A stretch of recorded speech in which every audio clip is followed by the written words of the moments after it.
करीब 10 बजे सीएलसी चौक सीकर के पास राजू ठेठ और अज्ञात बदमाशों ने फायरिंग करके उसको उसकी हत्या कर दी। मिल गया क्या? राजू ठेठ रूपनगढ़ पुलिस दातारामगढ़ जिला सीकर का निवासी और हाल सीएलसी के पास पिपराली रोड पे ये रहता था। और साथ साथ जब ये बदमाशात थे, भागते वक्त एक ऑल्टो गाड़ी में एक व्यक्ति खड़े थे बाहर अपनी गाड़ी के पास।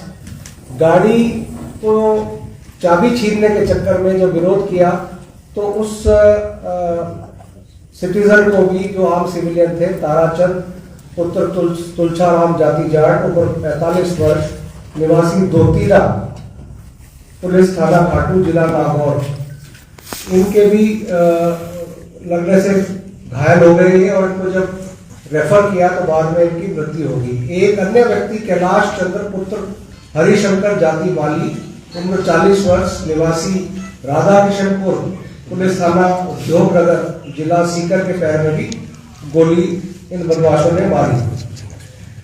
इनका अभी एसके हॉस्पिटल सीकर में इलाज चल रहा है। फुटेज के आधार पे और दूसरे ह्यूमन इंटेलिजेंस जो उनके पास आती गई, जो इंटेलिजेंस आती गई, उसके आधार पे इन बदमाशों का पीछा करते रहे। और जब आपको ध्यान होगा कि कल जब ये नीमका थाना झुंझुनू की दिशा में इनके भागने का जब पता चला तो नीमका थाना की तरफ ये सारी टीमें रवाना की गई। एसपी सीकर और एसपी झुंझुनू की जो टीमें हैं वो भी रवाना की गई। और उस समय करीब दोपहर 1 बजे बबाई के पास डिस्ट्रिक्ट झुंझुनू की जो टीम थी, यानी खेतली थाना पड़ता है वो, वहां ये भागते हुए गाड़ी में इन्होंने फायर किया। और जो ये फायर किया उसके बाद ये हरडिया होते हुए बागोली नदी में उतर गए, जहां जिला पुलिस सीकर और झुंझुनू की लगभग 15 टीमों ने बागोली नदी के निकट पहाड़ियों में हरडिया, काकरिया, सुरपुरा, बागोली, पापड़ा, नयावास, हरिपुरा इत्यादि आसपास के गांव में सर्च अभियान सघनता से चलाया गया। आईजी रेंज जयपुर, पुलिस अधीक्षक सीकर, पुलिस अधीक्षक झुंझुनू, ये सभी संभावित ठिकानों पर तलाशी अभियान रात भर चलाते रहे।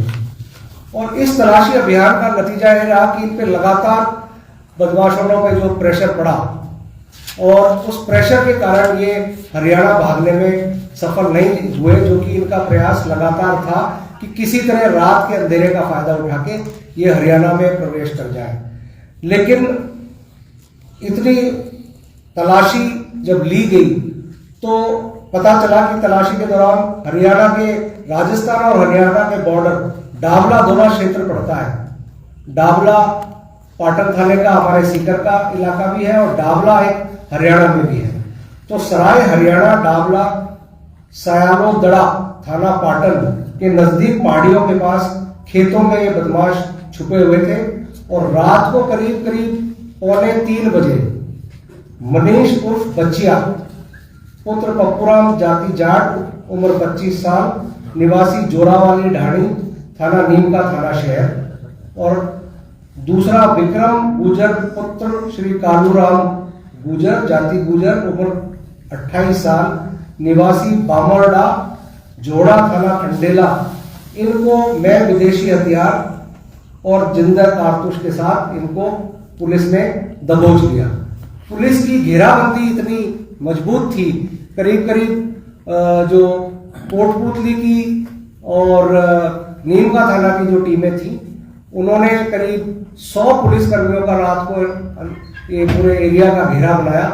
और इस घेरे के कारण ये दोनों जो बदमाश थे वो ना तो भागने में सफल हुए और ना कोई इन्होंने पुलिस पे फायरिंग करने की हिम्मत की और ये पकड़े गए। इसके बाद तलाशी चलती रही। बाकी 3 मुलजिम अभी भी पुलिस की तरफ से दूर थे। रात भर ये ऑपरेशन कंटिन्यू रखा गया और उसके बाद पता चला कि दावला नदी व आसपास की पहाड़ियों में कई टीमें जो चल रही थी वहां, और पब्लिक का बहुत सपोर्ट रहा। ये देखिए, ऐसी घटनाओं में अगर गांव वालों की और पब्लिक की सपोर्ट नहीं रहती है तो बहुत सी सूचनाएं ऐसी हैं। और ज्योग्राफिकल लोकेशन, ये जो पहाड़ियां हैं, गांव पापड़ा, गठला कला, गुड़ा, पोंक, पचलंगी, ये इस तरह का ज्योग्राफिकल एरिया अगर आपने किसी में देखा होगा तो ये बड़ी विचित्र एक ज्योग्राफिकल टेरेन है, जिसमें अगर अपराधी छुप जाते हैं तो पुलिस के लिए ढूंढना मुश्किल है। और जब तक गांव वाले और आम आदमी उसमें कोई सहयोग न करे, सूचना न दे, तो बड़ा मुश्किल रहता है। और मुझे कहते हुए खुशी है कि राजस्थान पुलिस के साथ आम जन ने और पब्लिक ने काफी सहयोग किया, और समय समय पर जो सूचनाएं मिली उसका नतीजा ये हुआ कि माला खेत के पहाड़ियों के अंदर छुपे हुए सुबह अर्ली मॉर्निंग सतीश पुत्र महिपाल, जाति मेघवाल, उम्र 40 वर्ष, निवासी डाडवा, थाना बाटरवा, हरियाणा। दूसरा जतिन पुत्र रतन सिंह, जाति कुम्हार, 24 वर्ष, निवासी डाडवा, थाना बटड़ा, हरियाणा। इन्होंने पुलिस इंस्पेक्टर मनीष शर्मा और पुलिस इंस्पेक्टर हिम्मत सिंह पर फायरिंग की। इस फायरिंग में जब इन्होंने फायरिंग की तो ये दोनों इंस्पेक्टर बाल बाल बचे, और बचाव में पुलिस ने भी इन पे फायर खोला, और सतीश और जतिन के भी गोली लगी है और वो घायल है। और एक इनके साथ बाल अपचारी था, और जो कि बाल अपचारी है उसका नाम हम उजागर नहीं करेंगे प्रेस में, उसको भी निरोध किया गया। यानी 5 आरोपी जो इस घटना में शामिल थे, जिनका सीसीटीवी फुटेज में 4 लोगों का दिखना पाया गया है, और एक का जो सीसीटीवी फुटेज में नहीं है लेकिन वो भी घटना में आसपास है।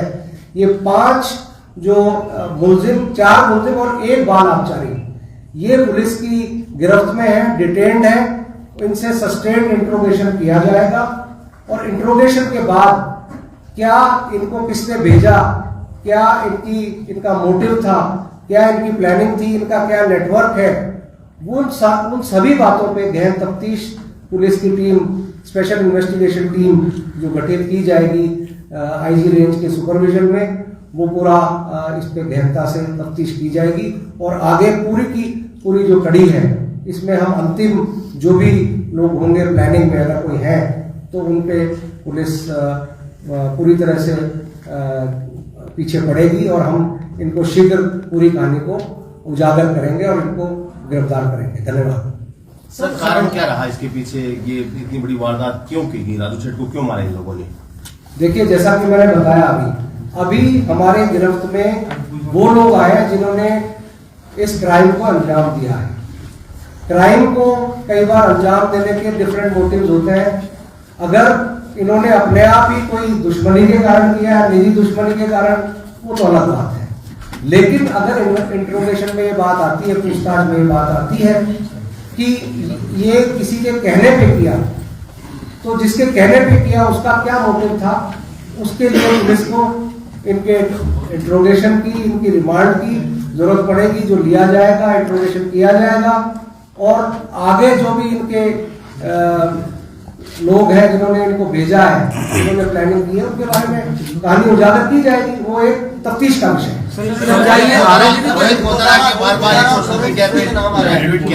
देखिए, जो सोशल मीडिया पे शेयर हो रहा है उसकी ऑथेंटिसिटी या उसके बारे में क्या सच्चाई है, ये तफ्तीश के बाद ही पॉसिबल है। मैं बार बार ये आपको बताना चाह रहा हूँ। जैसा आपने क्लेम करने को कोई भी कर सकता है एक बार, लेकिन वो तफ्तीश का विषय है, और वो जब अगर नाम आएगा, जो भी आएगा, वो आपके सामने होगा। सर, जैसा आपने बताया विदेशी हथियार इनके पास मिले हैं, किस प्रकार के विदेशी हथियार इनके पास मिले हैं? ये विदेशी हथियार टर्की और चाइना के मेक हैं, और सोफिस्टिकेटेड पिस्टल्स हैं, और इनके पास जो राउंड टोटल मिले हैं वो 183 राउंड्स इन 5 हथियार हैं, और 183 राउंड्स है 9 mm के, जिसमें 123 राउंड्स पुलिस ने रिकवर किए हैं।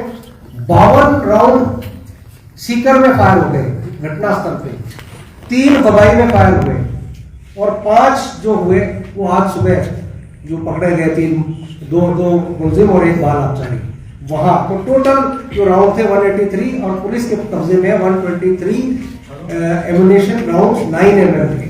सर अगर एक आरोपी की आपने एज ग्रुप बताइए 40 इयर्स, क्या वो भी कोचिंग हॉस्टल में ही यहीं रह रहा था? किसकी बात कर रहे हैं? सतीश की आपने एज ग्रुप बताइए 40 इयर्स, तो वो भी हॉस्टल में ही रह रहा था, जो 40 साल का आरोपी है। 40 साल का आरोपी इसमें नहीं है, हॉस्टल में नहीं है। सर ये किसी गोडाउन में छुपे थे जो किसी मंत्री का था सर, बात आ रही है कि इन्होंने एक ऐसे गोडाउन में छुपे थे जो किसी मंत्री का था सर। अभी ऐसी कोई जानकारी नहीं है, और मैं आपको बताना चाहूंगा कि ये सारे दूसरे जो एंगल है, क्योंकि ये प्रारंभिक डिटेल किया है और आप लोगों के सामने और आम जन के सामने ये बात आनी जरूरी है कि इस बड़े घटनाक्रम में जिसमें 2 हत्याएं हुई हैं उसके बारे में, अभियुक्तों के बारे में डिटेंशन का उजागर होना चाहिए। इसलिए आप लोगों से तुरंत बुला के प्रेस कॉन्फ्रेंस की जा रही है। लेकिन जैसा कि मैंने कहा, बहुत सी चीजें तफ्तीश में आएंगी, वो तफ्तीश का समय हमें जब मिलेगा बिल्कुल वो आपके सामने हूबहू जो भी तफ्तीश में होगा वो आपके सामने। सर खाली बाल उपचारी के भी लगी है, बाल उपचार की बोले जरूर। सर जब भी कोई शेखावाटी में गैंगवार हुआ है, कोई भी एक्शन हो उसका रिएक्शन जरूर हुआ है। अब से पहले भी जो घटना है उसका बदला जरूर लिया गया है, तो क्या राजू ठेठ का बदला लेने की कोशिश हो सकती है और उसको रोकने के लिए पुलिस का क्या प्लान है? ये हाइपोथेटिकल क्वेश्चन है, उसका जवाब मेरे पास नहीं है। लेकिन सुरक्षा की दृष्टि से हम बहुत सी चीजें गैंग्स के सफायों के लिए, गैंग्स के पीछे पड़ने के लिए, हिस्ट्री शीटर्स, हार्डकोर्स, ये लगातार PHQ के अभियान चलते रहते हैं। आपको ध्यान होगा कि पिछले कुछ महीनों में हमने PHQ से अभियान क्राइम ब्रांच ने चलाए थे, जिसमें चिन्हित करके हिस्ट्री शीटर्स, जो भी एक्टिव हिस्ट्री शीटर्स हैं, जो यंग हिस्ट्री शीटर्स हैं, हार्डकोर अपराधी हैं, उनको एक एक को चिन्हित करके और लगातार उनका पीछा करते हैं। लेकिन इतने बड़े स्टेट में आपको ध्यान है कि घटनाएं होती हैं, लेकिन मैं ये भी बताना चाहूंगा आपको, राजस्थान में जितने भी घटनाएं हुई हैं उन सभी घटनाओं को राजस्थान पुलिस ने खोला है, उजागर किया है, मुलजिमों को अरेस्ट किया है। सर इतनी बड़ी घटना, सर इतनी बड़ी घटना पुलिस प्रोटेक्शन के लिए इंटेलिजेंस को पता नहीं था इतनी बड़ी घटना हो गई दिन दहाड़े। सर पुलिस प्रोटेक्शन के लिए मेल लिखा था 23 फरवरी को। हर बार देखिए, हर बार आसूचना और इंटेलिजेंस पे हम लोग नहीं डाल सकते। बहुत सी घटनाएं जो हैं, अब आप देखिए, आप एक सिनेरियो देखिए, 1 महीने से ये छात्र बन के रह रहे थे, जो मॉडल्स ऑपरेंडी इन्होंने अपनाई। अब कोचिंग संस्थाओं की अगर टी-शर्ट पहन के चारों व्यक्ति अगर घूमे छात्र बन के और रोज उस व्यक्ति के घर जाए और वहां धोख दे, तो जिस तरह की प्लानिंग है ये कोई इंटेलिजेंस से नहीं आ सकती है चीजें। ये तो हम कोशिश करेंगे कि जो भी कोचिंग संस्था है यहाँ और स्टेट में दूसरी जगह भी कुछ इस तरह के जो स्टैंडिंग ऑपरेटिंग प्रोसीजर्स उनके होने चाहिए कि जो भी हॉस्टल में एडमिशन लेता है, जो भी इनके इंस्टीट्यूट्स में एडमिशन लेता है, उसका अगर उनको लगता है कि एक सर्टेन एज से ऊपर आदमी बच्चा है, अब अगर 26 साल का व्यक्ति को आप अगर हॉस्टल में एडमिशन दे रहे हैं जो कि नीट का एग्जाम देने के लिए एलिजिबल नहीं है, तो फिर हम कहीं ना कहीं हमारे सिस्टम में, एडमिशन देने के सिस्टम में कहीं चूक है। उसको हम इनसे बात करके वो जो लूप होंगे उनको बंद कराएं। Sir, the deceased had written mail to the IG, CMO on 23rd February, but still no security given to the accused. Any specific reasons for that, sir? Security threat assessment is done very meticulously by the intelligence branch, and there are various aspects to threat assessment, and various angles are assessed before any person can be considered for security cover.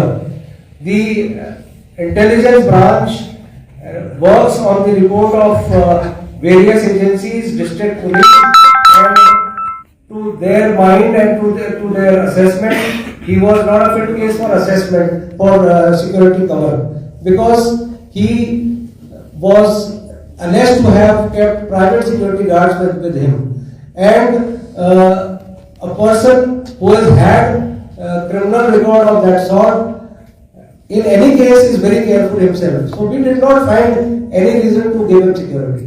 Sir NIA की team भी आई है, उन्होंने sir Lawrence Bishnoi के लिए custody भी मांगी है jail से, ऐसा कुछ सामने आ रहा है?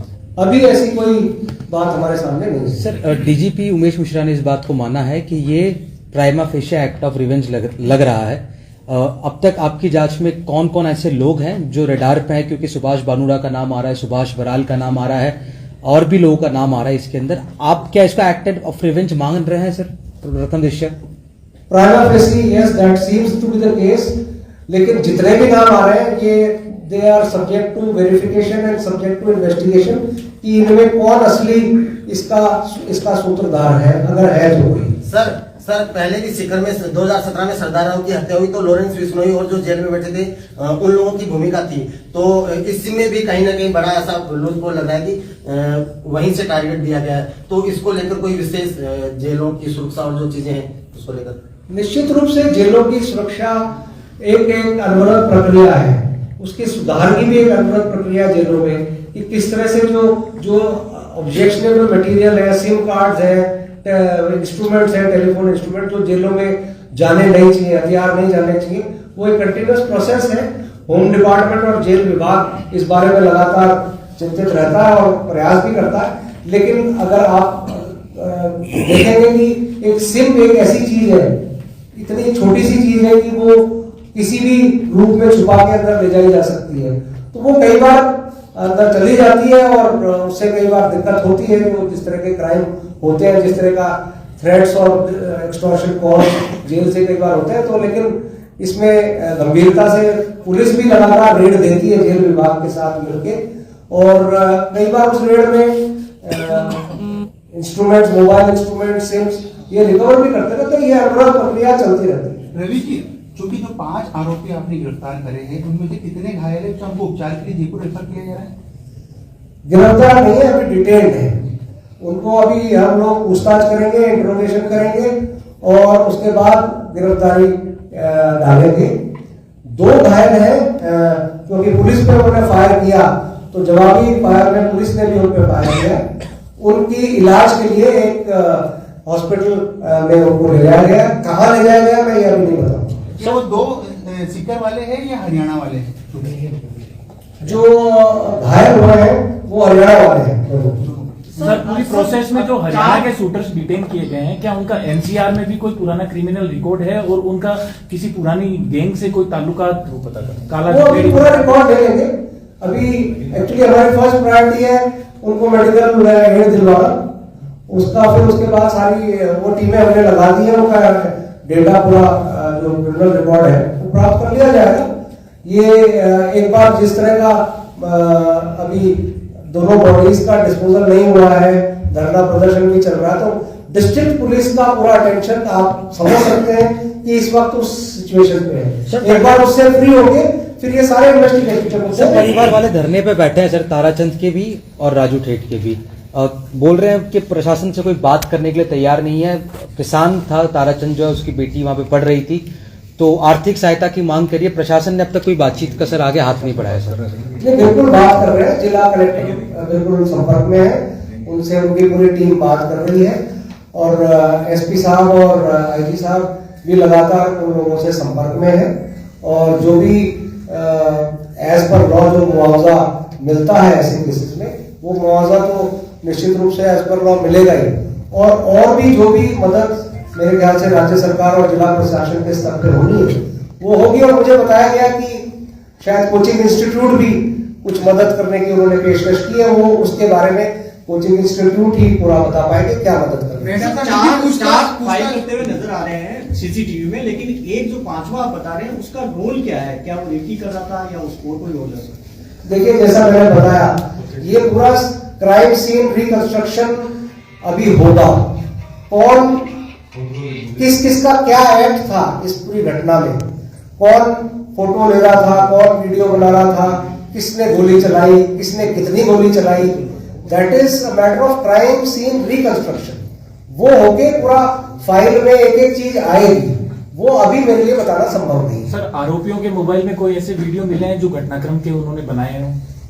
अभी वो फुटेज देखा नहीं उनके मोबाइल से, अभी देख नहीं पाई। मेहरा साहब, चूंकि कल रात को ही आपने डिटेन करा है, पूछताछ अभी ज्यादा हुई नहीं होगी, लेकिन इसके पीछे, इन 5 के पीछे किसका हाथ लग रहा है? क्योंकि कई गैंग से दुश्मनी थी राजू ठेठ की, तो उसके पीछे प्रमुख कौन सी गैंग का हाथ है? देखिए ये प्रश्न तो 2-3 बार दोहराया जा चुका है, मैं इसका जवाब भी दे चुका हूँ। ये तफ्तीश का विषय है। मुझे अभी नहीं पता कि किस गैंग का हाथ इसके पीछे, और ना तो मैं इस तरह का कोई गैस हैजार्ड करना चाहूंगा कि इस बारे में कोई ऐसी जानकारी आपको दूं जो बाद में गलत निकले। तफ्तीश का विषय वर्चस्व की लड़ाई माने अपन, ये जो बिहेवियर हुआ, गैंग्स में वर्चस्व की लड़ाई होती है, ये तो एक नेचुरल बात है।